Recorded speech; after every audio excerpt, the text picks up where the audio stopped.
Combien le mystique peut s'approcher de la vérité dans sa perception et son interprétation?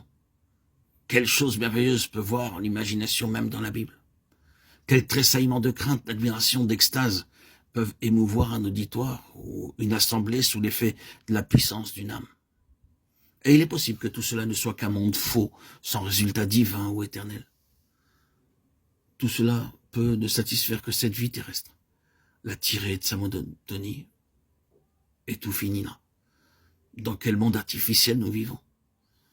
Nous voyons que la musique se répand, que les éléments romantiques sont en évidence, que les vêtements et les brillants et les personnalités humaines paradent, combien l'orgueil et la vanité s'affirment, et quelle puissance de prétention pénètre dans l'atmosphère.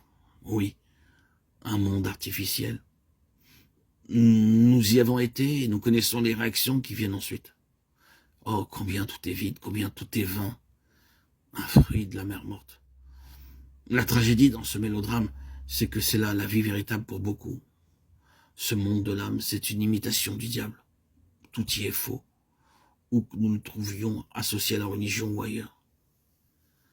Ceux d'entre nous qui avons goûté aux sources de ce monde, nous avons connu la parenté qui existe entre ce qui se trouve là et ce qui est dans la religion.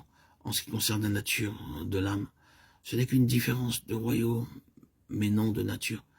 Ce que produisent la musique et le drame du monde dans un sens, les émotions, les palpitations, les soupirs de l'âme, le pathétique, les larmes, le mépris, la haine, la colère, la mélancolie, le plaisir, viennent de la même source, mais dans un environnement différent et un autre cadre.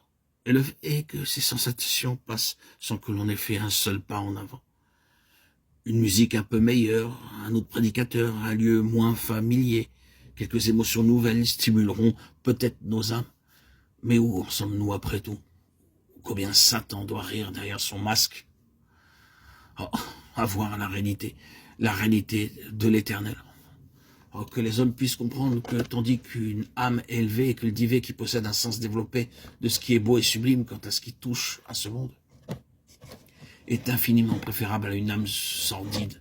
Ce n'est pas nécessairement une garantie que cette âme ait une connaissance personnelle et vivante de Dieu en tant que personne, et qu'elle soit réellement née de nouveau.